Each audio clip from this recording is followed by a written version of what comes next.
Professor doctor Mukesh Kher जी, IIT Delhi. Radhe Radhe Swami ji. Swami ji चरण स्पर्श। स्वामी जी, अहंकार क्या होता है, उसको कैसे पहचानें, कृपया बताएं। अपने में जब गुण दिखने लगे और दूसरों में दोष दिखने लगे तो जो गुण का भाव आया वो अभिमान है। अपने में गुणाभिमान होना, श्रेष्ठता का अभिमान होना, अच्छेपन का भाव होना और दूसरों में दोष दर्शन होना। अच्छापन जब आ जाएगा तो सबसे अच्छापन ये है कि हम में कमी है और सब भगवान के स्वरूप है। बुरा जो देखन मैं चला, बुरा न मिलिया कोई, जब दिल खोजूं आपनो तो हमसे बुरा। मतलब अपने में बुराई को देखना और अपने में बुराई है तो इसका मतलब अभी हमें अच्छाई वो नहीं आई जिससे अच्छाई कहते हैं। जब अच्छाई आएगी तो सी राम मैं सब जग जानी, करूं प्रणाम जोरी जुग पानी। उत्तम अच्छाई। और इससे थोड़ा नीचे जब आएंगे हम तो दूसरा दुबा है, तेरे भावे जो करे भलो बुरो संसार, नारायण तू बैठ के अपनो भवन गुहार। अपने काम क्रोध लोभ मोह मद मत्सर आदि का त्याग करके निर्विकार सच्चिदानंद भगवत स्वरूप में इसका अनुभव हो जाना। तो जब अपने में गुण भाव आवे और दूसरे में दोष भाव आवे तब समझ लेना चाहिए इस समय हमारी अहंकार की दशा है।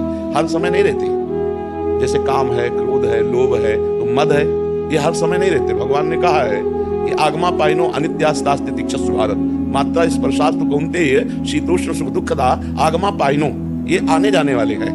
ये कभी अहंकार का वेग होता है, कभी काम का वेग होता है, कभी क्रोध का वेग होता है, कभी मोह का वेग, कभी ईर्ष्या का। तो इस तरह के जो वेग हमारे अंदर आते हैं, अगर हम ज्ञान मार्ग से थोड़ा देखें तो हम इनका समन कर सकते हैं, क्योंकि ये मेरे में नहीं आते, ये अंतःकरण में आते हैं और अंतःकरण को हम जानने वाले हैं। तो हमारे में तो कभी कोई विकार आ ही नहीं सकता है। चेतन अमल, अमल माने निर्विकार, ईश्वरन सजीव अविनाशी, चेतन अमल सहज सुख राशि। हम मल को स्वीकार करते हैं। अंतःकरण में, शरीर में जो भी विकार आते हैं उनको मैं स्वीकार करता हूं कि मेरे में आए, तभी मैं पतित हो जाता हूं। नहीं तो शरीर और अंतःकरण और स्वभाव, स्थूल सूक्ष्म कारण, तीनों शरीर मेरे यात्रा के लिए है, लेकिन मैं नहीं हूं शरीर। उस समय अहंकार की वृत्ति का दमन भगवान के चिंतन से करना चाहिए। नाम जप करते हुए ये चिंतन करना चाहिए कि हमें क्या गुण है।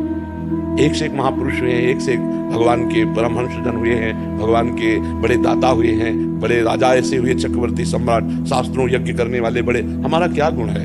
अगर भगवान ने हमें गुण दिया है तो उसको हमें अहंकार थोड़ी करना है। अगर उसमें दोष है तो आज दोष है, कल उसमें गुण भी आ जाएगा, भगवान उसके ऊपर भी कृपा करेंगे। इस तरह विचार के द्वारा अहंकार का समन होता है। तो जो अहम जनित मैं के साथ जो कुछ भी लग जाए वो अहंकार होता है। शुद्ध मैं अहम नहीं होता, शुद्ध मैं ब्रह्म है।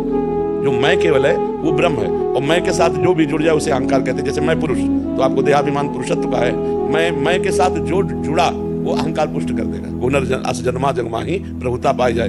जो पद है उस पद का अहंकार होना, बोले इसे अपनी विद्वता का बहुत अहंकार है, बोले इसे अपने शरीर के बल का बहुत अहंकार है, बोले इसको धन का बहुत। मैं के साथ जो जुड़ा, विद्या रूप महत्व कुल धन यौवन अभिमान, ये 6 चीजें अभिमान के लिए बहुत पुष्ट करती है।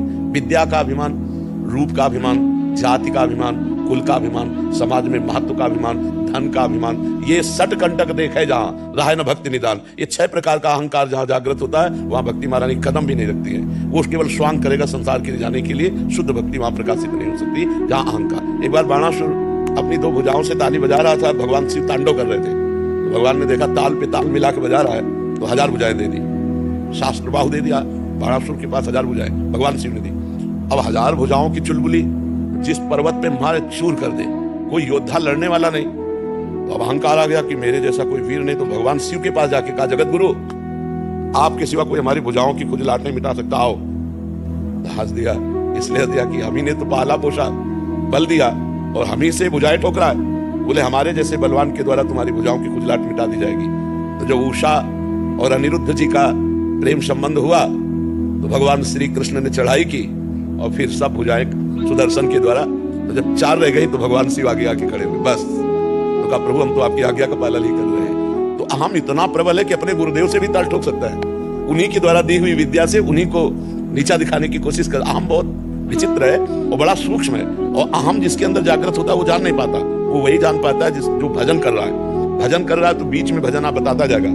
इस समय आपके अंदर अहंकार का वेग है, इस समय आपके अंदर काम का वेग है, इस समय आपके अंदर ईर्ष्या का वेग है। और भजन नहीं है तो बुद्धि मलिन होती है, वो निर्णय जल्दी नहीं कर पाती। हो सकता है वो बाद में निर्णय करे।